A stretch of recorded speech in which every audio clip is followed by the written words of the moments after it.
নবী বলেন, জান্নাতে আমার সঙ্গে যদি থাকতে চাও, রাসূল করিম সাল্লাল্লাহু আলাইহি ওয়াসাল্লাম শিখায় দিলেন, আওয়ান নাসি বি ইয়াউমিল কিয়ামাতি আকসারুহুম আলাইয়া সালাহ। আল্লাহর নবীকে আল্লাহ পাক এত সম্মানিত দান করলেন, এত সম্মানিত বানাইলেন, ওই নবীর সাথে আমরা সবাই তো জান্নাত যেতে চাই ইনশাআল্লাহ। চান তো ইনশাআল্লাহ? যুবকরা চায়ও, আবার ইহুদিদের মতো চুলের ডিজাইনও রাখে।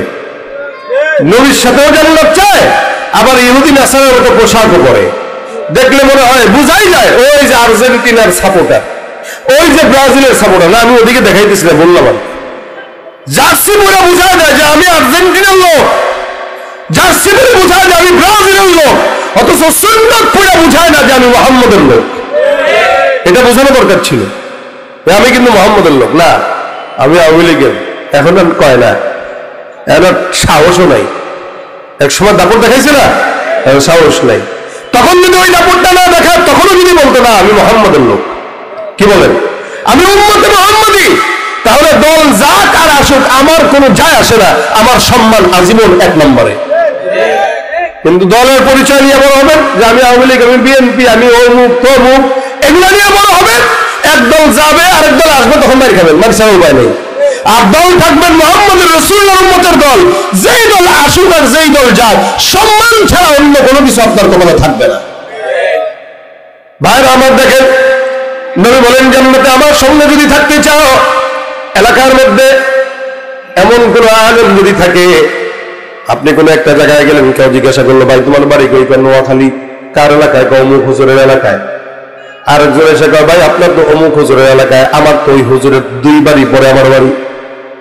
যে বললো অমুক হুজুরের এলাকার, যে বললো 2 বাড়ি পরে বাড়ি, এর ভিতরে 2 জনের ভিতরে কাছে কে? যে 2 বাড়ি পরে সে। আরেকজন এসে কয়, ভাই আমি তো হুজুরের পাশের বাড়িটায় থাকি। কি করতে? তার তাই নাকি? বলা হয়। আরেকজন এসে কয়, হুজুর যে বিল্ডিং এ থাকে আমি সেই বিল্ডিং এ থাকি। আচ্ছা। আরেকজন এসে বলে, হুজুর যে ঘরে থাকে পাশের ঘরেই আমি থাকি। তার মানে সম্মান বাড়ছে না কমছে? কারণ সে সবচেয়ে বেশি কাছে। নবী বলেন, জান্নাতে আমি থাকবো জান্নাতুল ফিরদাউস। এই জান্নাতুল ফিরদাউসে আমার পাশের ঘরে সেই বান্দাটাই থাকবে, আমার ডান পাশের ঘরে সেই বান্দাটাই থাকবে, আমার সামনের ঘরে সেই বান্দাটাই থাকবে, যে ব্যক্তি আমি নবীর উপরে বেশি বেশি দুরূদের আমল করবে। আমার পয়গম্বর বলেন, জান্নাতে আমার পাশের ঘরে যদি থাকতে চাও, আমার জান্নাতের পাশের ঘরে যদি থাকতে চাও, বেশি বেশি দুরূদের আমল করো। আল্লাহ রাসূল বলেন, মান সাল্লা আলাইয়া সালাতান ওয়াহিদাতান সাল্লাল্লাহু আলাইহি আশারা। কেউ একবার দুরূদের আমল করবে, আমার আল্লাহ ওই বান্দার উপরে 10 বার রহমত নাযিল করে দিবেন। এই নবীর কতটুকু সম্মান!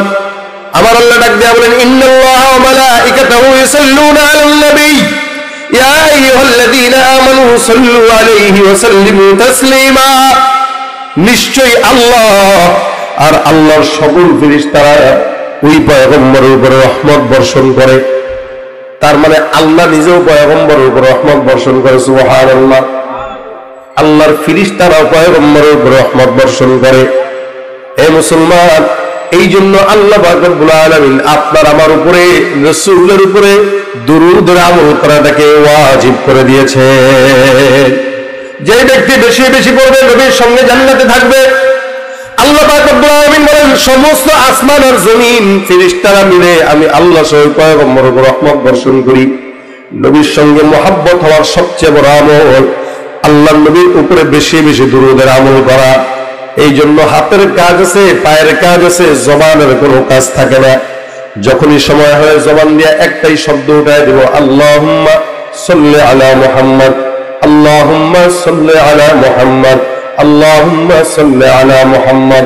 যত বেশি দুরূদের আমল করবে, আল্লাহর নবী সাল্লাল্লাহু আলাইহি ওয়াসাল্লাম বলেন, একটা দিন সপ্তাহে কিছু ফেরেশতারা নিযুক্ত থাকে, যারা তাদের বাবার নাম, নিজের নাম, ঠিকানা, এলাকার নাম, সব কিছু ডিটেলস আমি পয়গম্বরের রওজার মধ্যে তাদের আমলনামা নিয়ে আসে।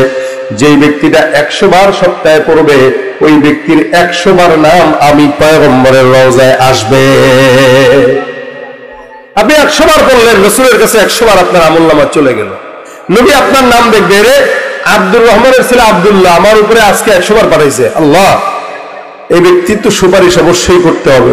কিয়ামতের ময়দানে যখন কোটি কোটি উম্মতরা দাঁড়ায় থাকবে, রাসূল দূর থেকে দেখে চিনবে আর বলবে, এই চিনি তো তোমাকে, আসো আমার সাথে জান্নাতে, আমার পাশে থাকবা। নবীর পাশে থাকা মানে জান্নাতুল ফিরদাউসে থাকা। কোথায় থাকা? কোথায় থাকা? জান্নাতুল ফিরদাউসে থাকা মানে জান্নাতুল ফিরদাউসে বসে বসে আল্লাহর আরশ দেখতে পারবেন। রাসূল বলেন, যারা জান্নাতুল ফিরদাউসে যাবে ওরা জান্নাতুল ফিরদাউসে বসে আল্লাহর আরশ দেখবে। আর জান্নাতুল ফিরদাউসে সমস্ত নবীরা থাকবে। কখনো মনে করেন এমনি বেরোইছেন ঘর থেকে, এমনি বেরোইলেন ঘর থেকে, দেখবেন ওই যে আদম পয়গম্বরকে দেখা যায় জান্নাতুল ফিরদাউস। তো ঘুরতেছেন, দেখবেন ওই যে ইব্রাহিম নবীকে দেখা যায়, জাতির পিতা। কি পিতা? হ্যাঁ, এতদিন তো একজনকে জাতির পিতা মানছিলেন, এখন জাতির পিতা একজনই। আর আছে কেউ? আগেও ছিল একজনই নাকি? আমরা ডাবল বানাইছিলাম আর কি। পিতা ডাবল হইলে জন্মের ঠিক থাকে না, বললাম আর কি, এমনি কষ্ট নেই। আমরা জাতির পিতা কয়জন? একজন। ডাবল পিতা বানাইতে নাই। আদি পিতা একজন আদম, জাতির পিতা একজন ইব্রাহিম। বের হবেন দেখবেন আমাদের ইব্রাহিম নবী, বের হবেন দেখবেন ইসমাইল নবী, বলবেন হুজুর আমাদেরকে একটু জবাইয়ের ঘটনা একটু শোনান না। আবার দেখবেন ইব্রাহিম পয়গম্বর, হুজুর আগুনে যে পড়তে গেছিলেন একটু শোনান না। আবার দেখবেন মূসা নবী, হুজুর আল্লাহর সঙ্গে কেমনে গল্প করতেন একটু বলেন না। তাকায় দেখবেন ওই যে আবু বকর সিদ্দিক দেখা যায়, ওই যে ওমর ফারুক দেখা যায়। আরেক দিকে তাকায় দেখবেন ইমাম বুখারীকে দেখা যায়। এরা তো সব জান্নাতুল ফিরদাউসে থাকবে। ইমাম আবু হানিফাকে দেখা যায়, তবে ওই জান্নাতুল ফিরদাউস। as-salihin, চার প্রকার মানুষকে আল্লাহ জান্নাতুল ফিরদাউস দিবেন, মান নবিয়্যিন, সিদ্দিকিন, শুহাদা, সালেহিন। জান্নাতুল ফিরদাউস এটার ভিতরে সমস্ত নবী, শহীদ, সাহাবী, সিদ্দিকিন, সালেহিন এরা থাকবে। আল্লাহ যদি জান্নাতুল ফিরদাউস আমাদেরকে দেয়, ইনশাআল্লাহ প্রতিনিয়ত ওদের সাথে দেখা হবে। জান্নাতুল ফিরদাউস পাওয়ার জন্য মূল উসিলা হইল রাসূলের উপরে বেশি বেশি দুরূদ পড়বেন, রাসূলের সাথে ঘরে থাকবেন। তার মানে জান্নাতুল ফিরদাউস আপনার জন্য আমার জন্য ওয়াজিব হয়ে যাবে। ভাইরা আমার, আমরা নবীর উম্মত দাবি করি কিন্তু উম্মতের কোনো কাজ করি না, কোনো কাজ করি না। দেখবেন সব নবীর উম্মত দাবি করে, চুলের ডিজাইন দেখবেন চতুর্দিকে টাক্কু, উপর দিকে চোখা, আসেনি? এই হলো চুলের হাল। এই সেলুন গুলোও ইহুদি নাসারাদের চুলের ডিজাইনের ছবি তুলে তুলে এখানে টাঙায় রাখে, আর যুবক করে যায়, এই এটার মতো দেন, এটার মতো, এটার মতো, ওটার মতো দেন, ওটার মতো দেন। আরে সব ইহুদি নাসারার চুল। একটা ওলামা ইকরামের কাছে এসে রাসূলের সিরাত থেকে জানবেন নবী কেমনে চুল রাখতেন।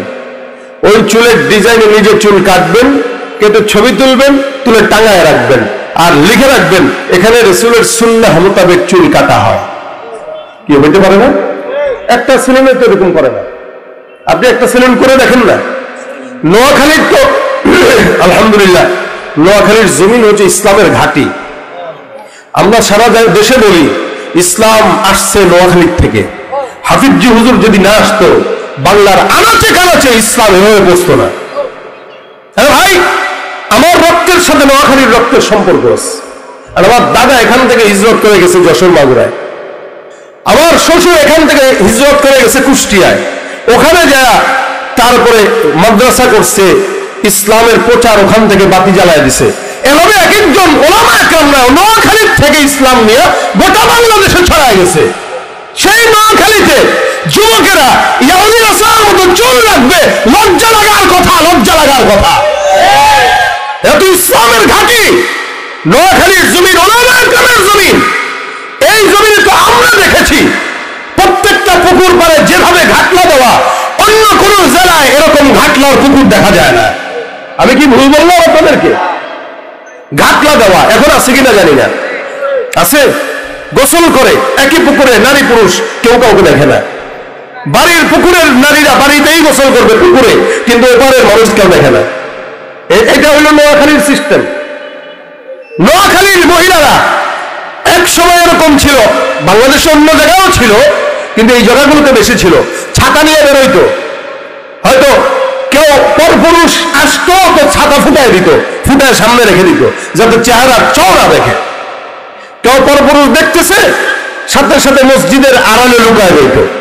কি রাস্তায় হাঁটতে যায়, মসজিদের আড়ালে লুকায় দিত, গাছের চেয়ে লুকায় দিত। বয়স কত? 60 বছর। ওরা দেখবে আর কি হবে দেখলে? এরপরও ছায়াও যেন না দেখে, ছায়াও যেন না দেখে। এই হইল হাল। আর বর্তমান সময় হালত দেখেন, মাইজদি মার্কেটটা যায় দেখেন, চৌমনি মার্কেটে যায় দেখেন, পুরুষ বেশি না নারী বেশি? কোন এলাকা কি হইল বলেন? আল্লাহ আমাদেরকে হেফাজত করে বলেন আমিন। এগুলো নারী স্বাধীনতা না, এগুলো নারীদেরকে অপমান করা। এই কিছু কিছু নারীবাদীরা আমাদের নারীদেরকে ঘর থেকে বের করে। নারীরা আমরা নারী, আমরা সব পারি বলে না? এগুলো রিক্সাও চালায়, অটো চালায়, ভ্যানও চালায়, হুন্ডাও চালায়। আগে পুরুষরা হুন্ডা চালাইতো, নারীরা পিছনে বসতো, এখন নারী চালায় পুরুষে বসে। উল্টে গেছে, উল্টে গেছে।